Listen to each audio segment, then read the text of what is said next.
आज की वीडियो में हम जानेंगे शिक्षण प्रतिमान और ग्लेसर के बुनियादी शिक्षण प्रतिमान के बारे में। सबसे पहले समझ लेते हैं कि शिक्षण प्रतिमान होता क्या है।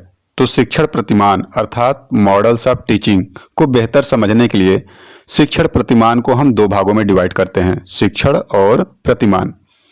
जहां शिक्षण का अर्थ होता है सीखने सिखाने की प्रक्रिया, यानी टीचिंग एंड लर्निंग प्रोसेस। एक टीचर कक्षा में बच्चों को कुछ सिखाता है और बच्चों से वह भी कुछ सीखता है, तो यह सीखने सिखाने की जो प्रक्रिया है वही शिक्षण है।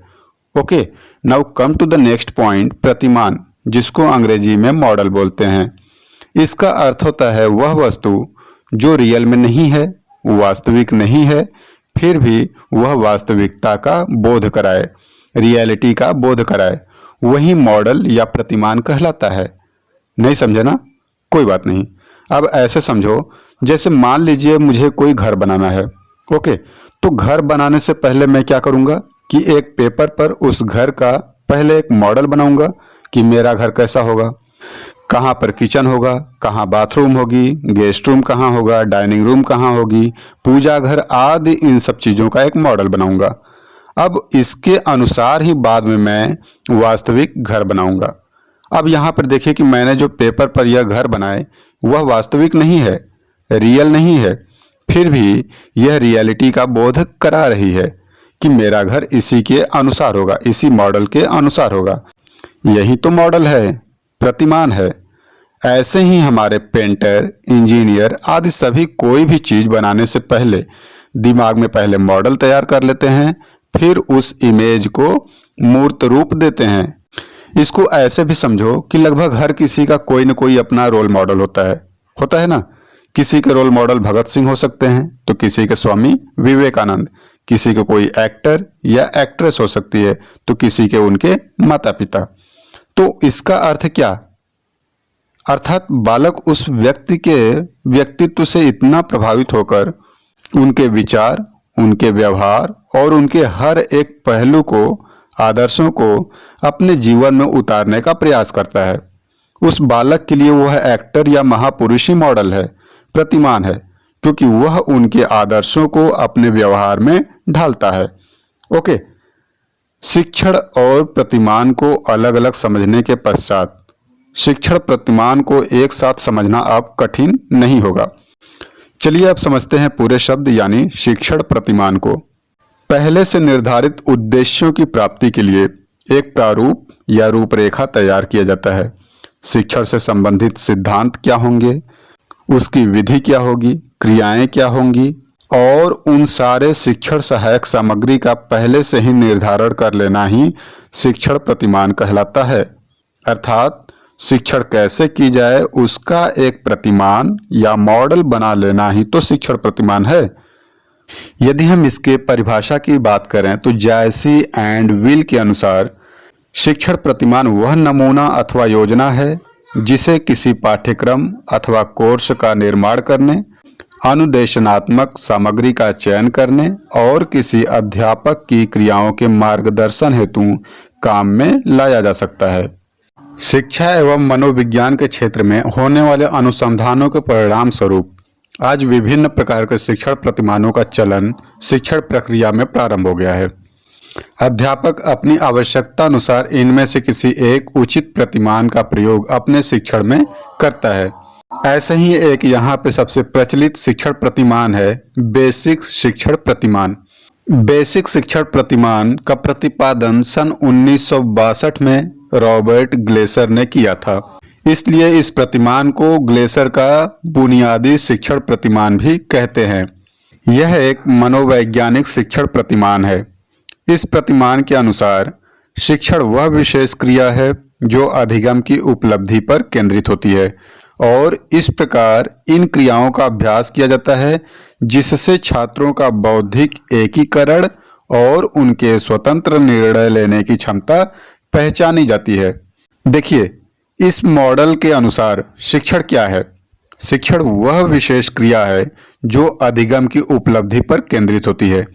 यहाँ अधिगम की उपलब्धि पर केंद्रित होने का अर्थ यह है कि जो भी उद्देश्य बनाए गए हैं उसे छात्र द्वारा कितना सीखा गया, उसके व्यवहार में कितना परिवर्तन आया आदि ये सब बातें निर्भर करती है।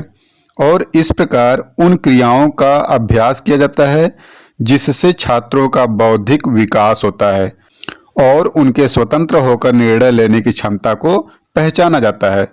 चूंकि ये सब क्रियाएं शिक्षक और शिक्षार्थी के मध्य क्लासरूम में होता है, इसलिए रॉबर्ट ग्लेसर के इस मॉडल को Bruce Joyce and Marsha Weil ने इसे कक्षा कक्ष मीटिंग प्रतिमान अर्थात क्लासरूम मीटिंग मॉडल कहा है। बेसिक शिक्षण प्रतिमान, बेसिक टीचिंग मॉडल। यह मॉडल शिक्षण प्रक्रिया की बिल्कुल बेसिक विश्लेषण प्रस्तुत करता है और यह मॉडल एक ऐसा मॉडल है कि इसे शिक्षा के सभी लेवल पर अप्लाई किया जा सकता है, चाहे वह एलिमेंट्री हो, सेकेंडरी हो या फिर हायर एजुकेशन हो, हर जगह। अरे आपने शिक्षण की 3 अवस्थाएं तो पढ़ी होंगी पहले से, पूर्व क्रिया अवस्था, अंतः क्रिया अवस्था और उत्तर क्रिया अवस्था। अर्थात पढ़ाने से पहले क्या करना है, पढ़ाते समय क्या करना चाहिए और पढ़ाने के बाद क्या करना चाहिए, है ना। ये तीनों अवस्था किसी भी लेवल के एजुकेशन में तो अप्लाई होता ही है 100%। वैसे ही ग्लेसर का बेसिक शिक्षण प्रतिमान जो है 4 बेसिक कंपोनेंट्स में डिवाइड है। अनुदेशनात्मक उद्देश्य, प्रारंभिक व्यवहार, अनुदेशनात्मक प्रक्रिया और निष्पादन मूल्यांकन।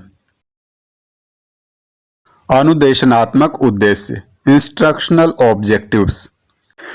टीचर टीचिंग प्रारंभ करने से पहले ही अनुदेशनात्मक उद्देश्य निर्धारित करता है। यह वह तत्व है जो छात्र के व्यवहार में परिवर्तन लाता है तथा यह सीखने की सीमा का भी ज्ञान कराता है। सीखने सिखाने की प्रक्रिया प्रारंभ करने से पहले एक टीचर यह निर्धारित करता है कि किसी भी स्तर पर, चाहे प्राथमिक हो, माध्यमिक हो या फिर हायर हो, किसी भी परिस्थिति में आयोजित की गई कोई भी शिक्षण क्रिया छात्र के व्यवहार में किस प्रकार का परिवर्तन लाएगी। यदि हम इसको शॉर्टकट में कहें तो एक अध्यापक खास तौर से 3 चीजों पर बल देता है। नंबर 1, क्या पढ़ाता है अर्थात विषय वस्तु, जो भी टॉपिक पढ़ाना होता है। नंबर 2, क्यों पढ़ाता है, यही अनुदेशन के उद्देश्य हैं। और नंबर 3, किस प्रकार पढ़ाता है अर्थात कक्षा कक्ष में कौन सी शिक्षण विधियों आदि का प्रयोग करता है। सेकेंड कंपोनेंट है पूर्व या प्रारंभिक व्यवहार, इंटरिंग बिहेवियर। प्रारंभिक व्यवहार कक्षा में पढ़ाने से पहले की क्रिया है। उद्देश्य बना लेने के पश्चात एक शिक्षक कक्षा में तुरंत पढ़ाने नहीं लगता है, बल्कि पढ़ाने से पहले वह छात्रों के पूर्व ज्ञान की जांच करता है। उनका बौद्धिक स्तर क्या है, अधिगम स्तर क्या है, सीखने संबंधी योग्यताएं, क्षमताएं आदि का आकलन करता है। कैसे? उनसे प्रश्न पूछकर, और वो प्रश्न भी कैसा, जो उनके पूर्व ज्ञान से संबंधित हो। इस प्रकार इन जानकारियों के आधार पर आगे की शिक्षण क्रिया की जाती है और छात्रों को पूर्व उद्देश्य से संबंधित अंतिम व्यवहार तक ले जाने का प्रयास किया जाता है। नंबर 3, अनुदेशनात्मक प्रक्रिया, इंस्ट्रक्शनल प्रोसीड्यूर। यह शिक्षण की अंतः क्रिया अवस्था है जिसमें छात्र एवं शिक्षक के मध्य जो कुछ भी सीखना सिखाना होता है उसे प्रस्तुत करना ही अनुदेशनात्मक प्रक्रिया कहलाती है। इसके अंतर्गत ही अधिगम अनुभव प्रदान किए जाते हैं। अध्यापक पढ़ाता है और उन शिक्षण विधियों, प्रविधियों एवं शिक्षण सहायक सामग्रियों आदि का प्रयोग करता है, अर्थात जरूरत के अनुसार मैप, चार्ट आदि का सहारा लेता है। लास्ट कंपोनेंट है निष्पादन मूल्यांकन, परफॉर्मेंस इवैल्यूएशन। उद्देश्य बन गए, छात्रों का प्रारंभिक व्यवहार मालूम हो गया, उसी के अनुसार शिक्षण प्रक्रिया भी हो गई और अंत में होता है मूल्यांकन, परफॉर्मेंस इवैल्यूएशन, कि छात्रों के व्यवहार में किस हद तक परिवर्तन हुआ है। अधिगम क्या है? व्यवहार परिवर्तन ही तो है। तो टीचिंग लर्निंग प्रोसेस के बाद छात्रों के व्यवहार में परिवर्तन की जांच तो करेंगे ना, अर्थात शुरू में ही बनाए गए शैक्षिक उद्देश्यों को छात्रों ने किस सीमा तक उसे अचीव किया है, किस सीमा तक उसे प्राप्त किया है, इसकी जांच मूल्यांकन द्वारा की जाती है। चाहे वह मूल्यांकन की कोई भी विधि हो सकती है, मौखिक, लिखित या प्रयोग परीक्षण भी हो सकती है, प्रश्नावली, साक्षात्कार परीक्षण आदि कोई भी विधि हो सकती है। मूल्यांकन द्वारा ही यह पता किया जाता है कि शिक्षण की प्रक्रिया सफल हुई है या फिर असफल, और इसी के आधार पर दोनों पक्षों को फीडबैक मिलता है, छात्रों को भी और शिक्षकों को भी। उम्मीद है आपको ग्लेसर के बुनियादी शिक्षण प्रतिमान अच्छे से समझ में आ गए होंगे। मिलते हैं अगले वीडियो में एक नए टॉपिक के साथ। तब तक के लिए हमें इजाजत दीजिए अपने दोस्त विनय को। नमस्कार।